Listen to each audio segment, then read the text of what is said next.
after the game. You were excited to watch the film just to see how in the world y'all won. What was your takeaway from that? You know, I thought we really played really hard. I thought both teams did. I mean, that was a real high level. I mean, it was hard. Both teams played hard. No wonder the shooting on both sides weren't very good because there weren't a lot of easy ones. I mean, just trying to get away and get some space to try to get into a rhythm of a shot. But really, I thought some key plays. I thought D. Stone's little floater was a huge play in the game. That was a big one. Igor Steele was a big one. Obviously, Jordan's there at the end, but both teams made plays, and we just really had the ball at the end of the game and last one. But both teams played hard. I mean, it's obviously the hardest, the most physical game we've been in all year, and it was a good one. How much could you feel that momentum shift when D-Stone was kind of shifting the game in about that 90 seconds span? Well, we were, you know, when you're sitting there thinking, how long do we want to go with Z out, and how long do you want to, you know, keep guys out? You know, Chad was in foul trouble too, but we just, you know, what really kept us in it was our defense. Obviously, you know, Shaq did a phenomenal job. I mean, his defense throughout that game was terrific. Early, I didn't think our ball screen coverage was what it needed to be, and we knew going in we were going to get screened somewhere between 75, 80, 90 times, which pretty much played out that way. I thought both teams were looking to really be physical with their screens, and but that point of the game where we were, as coaches, talking about, do we want to go back or how long we want to wait, and actually even talked about maybe going zone and putting those guys back in and protecting them that way. But we just kept, you know, just going to what we were feeling through the game and how we felt our guys were playing. And when his little floater was a big one, the three was a big one too, because they adjusted after he made that three, where they, instead of backing off a couple guys, they stretched the floor and allowed, I thought, Jordan to get a little bit more movement. How have you seen Jordan Gainey develop as a ball handler? He's good with that. I mean, Jordan, I mean, he's a guard, and he going against, you guys watch me in practice, going against Z and those guys every day. You got to get better with it. But he's developed so much with his cardio conditioning. That's where he's so much better. And defensively, I mean, he's gotten better all around with everything that he does. But his cardio is at just a totally different level than it was a year ago.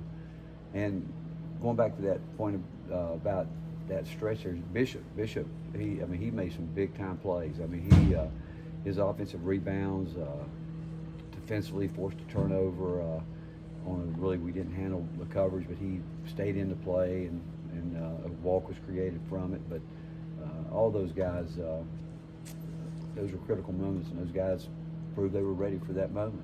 What did you learn about Bishop that maybe you didn't know before? Did he just affirm the things you felt like you already did know about him? Well, I mean, there's no doubt we believe in him. We know he can help us. You know, he's tough, hard-nosed.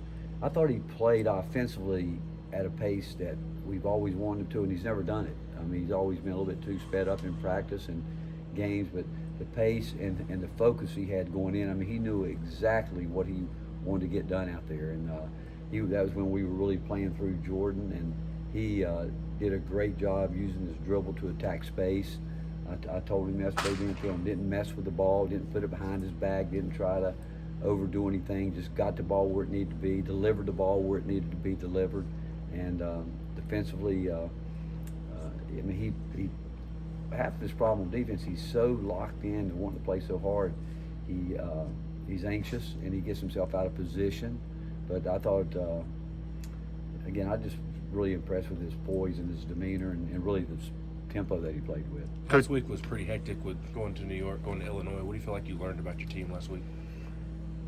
Well, I don't know if the trips make a difference. I mean, it does wear on you a little bit, you know, and going into a different time zone some. But I think every day you learn a little bit more about your team. I mean, our older guys, you know, we know what we feel like we need to get from them. But think about it, as a guy, I mean, he's always disrupting games, and what we probably learned as much as anything Saturday is that, you know, we probably can rest him more, and because, you know, he goes so hard at it, and you guys know him, when he makes a mistake, he wants to get it back, and sometimes he compounds it. But He just plays so hard, and if we can continue to build with Bishop, Jordan's no question, and we get Cam back, we want to get back. Our whole goal all year was to really try to stay at 94 feet as long as we could defensively and work that way. But with guys being down in low numbers, we haven't been able to do that the last couple of weeks. But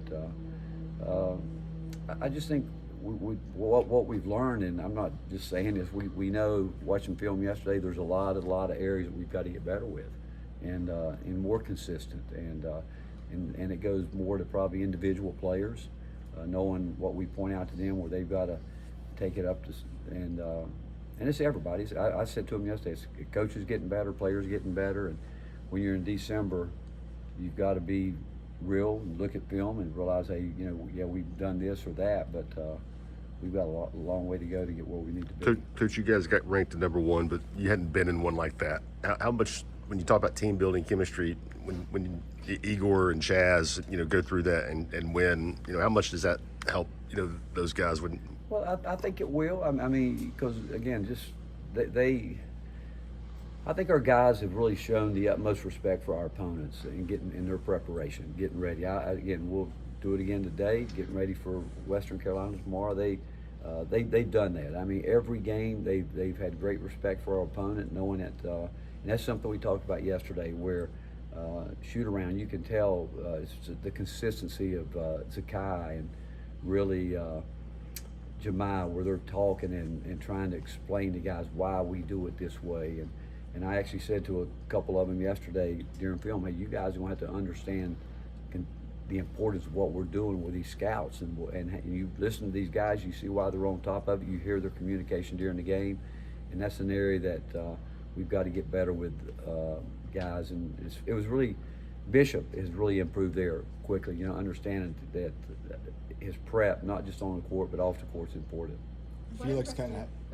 What impressed me most about the team's composure in the games against Illinois? I think, especially with the veteran leaders we have, that might be the biggest difference in the team this year. Well, I thought we had good leadership last year with our guys, but you look at our team. They all have different personalities, and I really respect the way they like each other. But I sit back, waiting for them to come into the film room and hear them in their locker room and hear their camaraderie, and that's a neat thing. That's a huge part of what we're doing. And but you look at Igor; he's been around. He's played. Chaz has played a lot of minutes, certainly the last year and a half. But I can't underestimate, and we don't underestimate what Shaq and Z bring, and Jordan's become a huge part of it too. I mean, he's a little bit quieter than those guys, but he's a person that they're believe me, what he did the other day, we've seen him do it in practice. So, when we told him, hey, we're going to play through you, you got to start moving, and he had to do a great job moving without the ball, because they really make you have to cut to get loose and get away from people. But the leadership's great. I mean, we wouldn't be where we were if this group didn't care about each other, like each other, and again, continue to push each other. It seemed like kind of a rough week for Felix. Was there any consistent theme in terms of anything going wrong, and how do you kind of get him back to where he was? He'll get back. I mean, because he cares so much. I mean,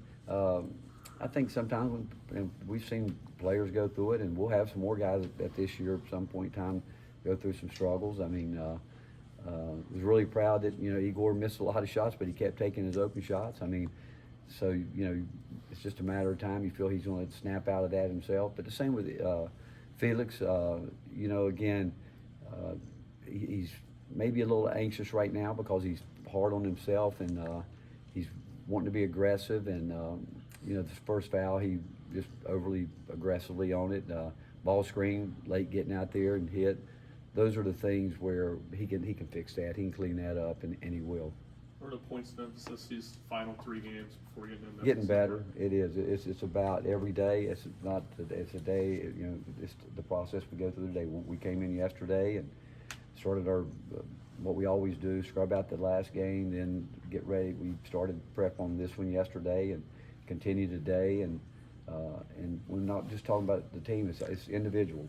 The individual stuff we keep breaking down with these guys, showing them where they've got to improve, and it's all about improving and continue to grow. Coach, I know you got a couple of weeks left, but I mean, how much have you been looking at the league and just kind of thinking, man, this is going to be a war?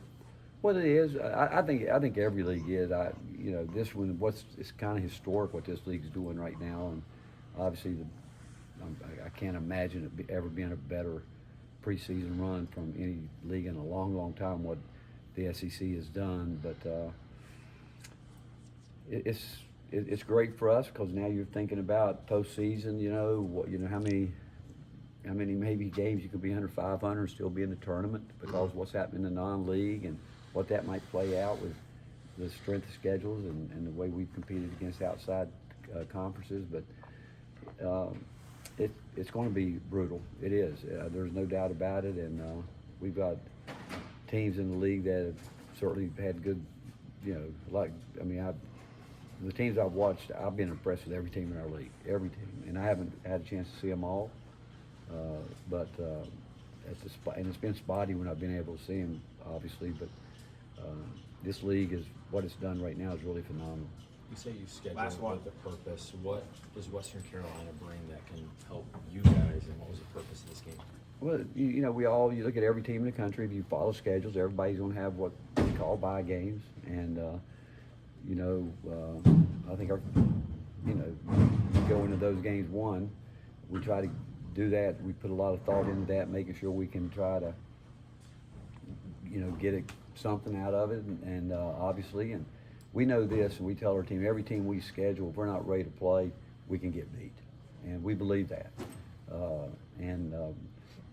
You look at Western Carolina, really, really well-coached team. I mean, we go back, he was coach was at Gardner Webb last year, and we played Gardner Webb early in the year, and I told you guys in a really well-coached team, doing the same thing, playing the same system, and moved to Western, and he's just doing an incredible job, and they play hard, and that's the one thing we put across to our team yesterday, how hard they play. They'll mix some defenses, but every game you got a chance to get better, but it's always about us. You're always, every team, I think, you could really compete against yourself to be the best you can be, and that will be our focus. Thanks, Coach. Thanks, Coach.